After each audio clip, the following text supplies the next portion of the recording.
5 ఏళ్ల పాలన ఆ దిశగా జరిగిందా తమ్ముళ్ళు అని మిమ్మల్ని అడుగుతున్నా. ఎప్పుడైనా అభివృద్ధి గురించి మాట్లాడాలని మిమ్మల్ని అడుగుతున్నా. ఒక్క విషయం నేను మిమ్మల్ని అందరినీ కోరుతున్నా.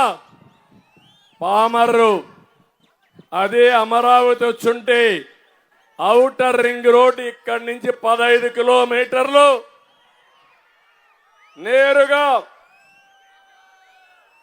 నూజివీడు నుంచి వచ్చి మచిలీపట్నం రోడ్లో కలిసి ఏదైతే ఇక్కడ హనుమాన్ జంక్షన్కి చేరేది.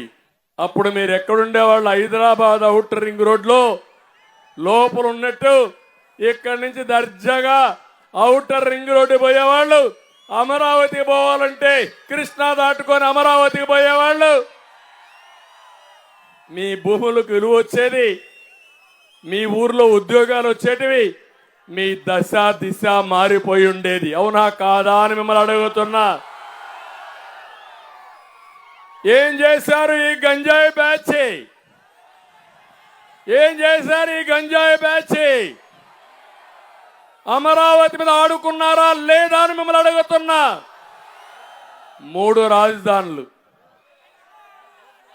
ఎక్కడన్నా ఎవడన్నా మాట్లాడాలంటే సిగ్గు ఎగ్గు ఉండాలి కదా, బుద్ధి జ్ఞానం ఉండాలి కదా. ఉందా ఈ నాయకులకి? రోడ్డు మీద గుంతల పూడ్చలేని దారుణమైన పరిస్థితి. అవునా కాదా? గుంతల పూడ్చలేడు కానీ 3 రాజధానులు కడతాడంట. అంటే ఏం మాట్లాడుతున్నారో అర్థం కాకుండా చేసి మీరు ఒక్కసారి ఆలోచించాలి.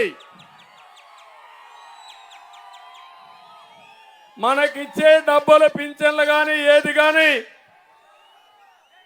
సంపద సృష్టిస్తే, ఆదాయం పెంచితే దాని మీద గవర్నమెంట్కి రెవెన్యూ వచ్చి అది సంక్షేమానికి అభివృద్ధి ఖర్చు పెట్టి మళ్ళీ భవిష్యత్తుకు గ్యారంటీ ఇచ్చే విధంగా కార్యక్రమాలు చేస్తాం. అదే నేను 25 ఏళ్లకు మునుపు చేశాను హైదరాబాద్ నగరాన్ని.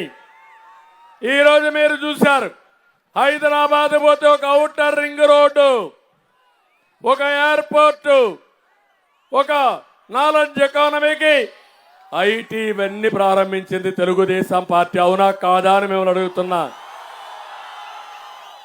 ఈరోజు మీరందరూ ఒక చిన్న పని చేసుకోవాలంటే, కడాన పాచి పని చేయాలంటే, మట్టి పని చేయాలంటే ఎక్కడికి పోతున్నారు?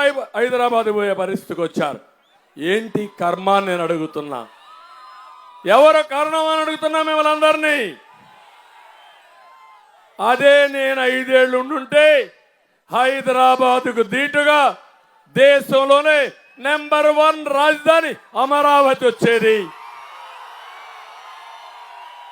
ఈ రాష్ట్రం బాగుపడేది, మీ జీవితాలకు వెలుగొచ్చేది. మన పిల్లలు అసాధారణమైన యువశక్తిగా తయారయ్యేవాళ్ళు.